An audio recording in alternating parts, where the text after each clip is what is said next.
Comment êtes-vous devenu impliqué dans le combat pour les droits de l'homme au Sahara occidental? Qu'est-ce qui vous a mené sur ce chemin? Oui. Ce qui m'a poussé à travailler sur le droit de l'homme parce que je suis victime de la disparition forcée. J'ai été disparue pendant 4 années sans jugement à l'âge de 20 ans. Et quand je suis sortie des bains secrets, j'ai décidé avec d'autres rescapés de la disparition forcée de faire connaître ces violations de droits de l'homme et de revendiquer la révélation des sorts des disparus sahraouis. Alors, dès lors, je suis engagée dans le travail sur le champ des droits de l'homme. D'accord. Votre activité de défenseur des droits de l'homme vous a sûrement amené à vivre vous-même des expériences personnelles de résistance à l'occupation marocaine. Alors, dans un contexte d'occupation et de répression, comment se passe la vie de tous les jours au Sahara occidental? La vie, c'est horrible. C'est la privation et la confiscation de tous les droits élémentaires, droits sociaux, droits civils, droits politiques. On n'a pas le droit d'association, pas le droit de réunion, pas le droit de manifestation, pas le droit de bénéficier de nos ressources naturelles. Et toute voix qui ose contrarier ou être contre la thèse officielle de Rabat contre la cause sahraoui, son sort est la prison et la torture et les maltraitements et les intimidations. Et la population a vécu les affres et les atrocités d'une répression systématique depuis le premier jour de l'invasion marocaine au territoire sahraoui jusqu'à aujourd'hui. Ils ont peut-être terminé, j'espère qu'ils ont terminé, avec un massacre des milliers de Sahraouis qu'ils ont laissé des dizaines de morts et des centaines de blessés. Et blessés parmi eux, il y a les blessés criblés par balles. Et sans parler des centaines des arrêtés et emprisonnés. Ces dernières semaines, on a été témoin d'une intensification des tensions au Sahara, ainsi qu'une escalade de la répression violente de la part du Royaume du Maroc. Quelle est l'origine de ces récents événements et comment vous expliquez ce renouveau dans l'attitude des autorités marocaines?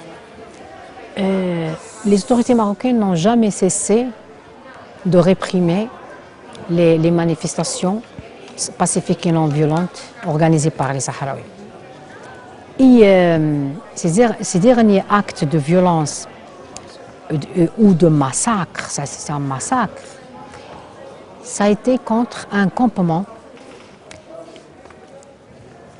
qu'a dressé ou bien qu'a organisé la population civile sahraoui en dehors du périmètre urbain de la ville de Laayoune.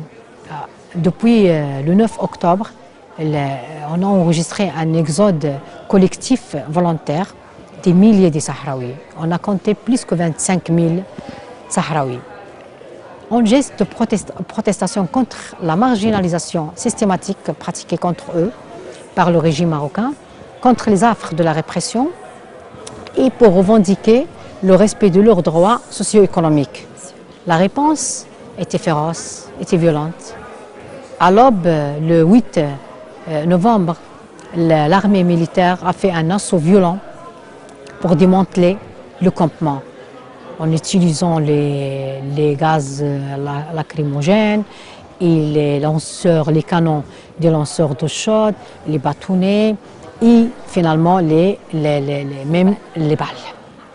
Et après avoir évadé les campements, les Sahraouis, après avoir évadé le campement, les rescapés, bien sûr, qui ont pu évader les campements et quitter le campement, l'armée militaire, il a brûlé tout le campement à feu, sans qu'il fasse une investigation ou bien vraiment une enquête s'il y a des bébés sous les tentes ou des anciens, et certainement qu'il y avait des bébés et des vieillards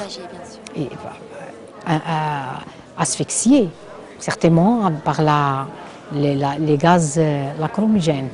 Alors, le massacre s'est transféré vers la ville. Saccagement et endommage des maisons des Sahraouis et des magasins des Sahraouis. Ils ont brûlé leurs biens et meublements, ils ont brûlé leurs voitures et malheureusement, ils ont encadré des civils marocains qui résident au territoire pour massacrer les Sahraouis.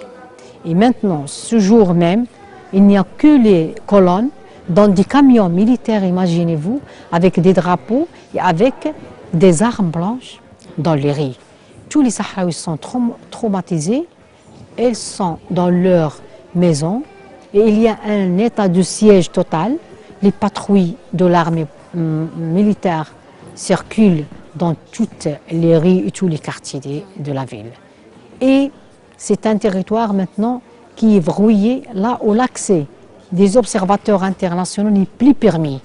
Ils ont expulsé les eurodéputés et les députés français, espagnols et la presse internationale. Ils ont annulé tous les vols qui vont à Laayoune et vont de Laayoune aux îles Canaries. Craignez-vous que l'intensification de la violence de la part du Maroc puisse détourner les activistes sahraouis d'une voie pacifique et négociée comme ils l'ont fait jusqu'à présent? Nous, comme activistes des droits de l'homme, sommes très convaincus de la résistance non violente. Et on va toujours continuer cette lutte non violente. Mais nous sommes déceptionnés et on n'a plus d'arguments pour orienter les jeunes de maintenir cette résistance pacifique. Maintenant, notre tâche est très dure et difficile pour convaincre les jeunes après ce massacre et après le silence de la communauté internationale. Et sous un climat actuel de répression intensifié, que prévoyez-vous dans un court terme? Est-ce que ces récents événements pourraient engendrer un nouvel intérêt auprès de la communauté internationale et ramener l'autodétermination du Sahara occidental à l'agenda des Nations Unies? Et il est temps que la communauté internationale fasse une action urgente pour terminer ce drame, pour mettre fin à ce drame qui a duré plus que 37 ans. Après ce massacre, la communauté internationale ne peut plus rester comme un spectateur. Elle doit donner la parole au peuple sahraoui pour qu'il définisse et choisisse son statut politique définitif des territoires. D'accord, ma dernière question, Madame Haïdar. Quel rôle attendez-vous qu'un pays comme le Portugal joue dans la recherche d'une solution à la question du Sahara occidental, en particulier si vous considérez la récente élection du Portugal au Conseil de sécurité des Nations Unies? Oui, sachant que le Portugal est un pays qui a joué un grand rôle et un rôle historique en faveur de Timor oriental, et sachant que le peuple portugais est très sensible à ce genre d'expérience, très sensible aux violations des droits de l'homme, je souhaite, comme activiste des droits de l'homme, que le Portugal s'aligne à côté des droits internationaux et de la justice. D'accord. Merci beaucoup, Madame. Merci à vous. Bon courage. Merci.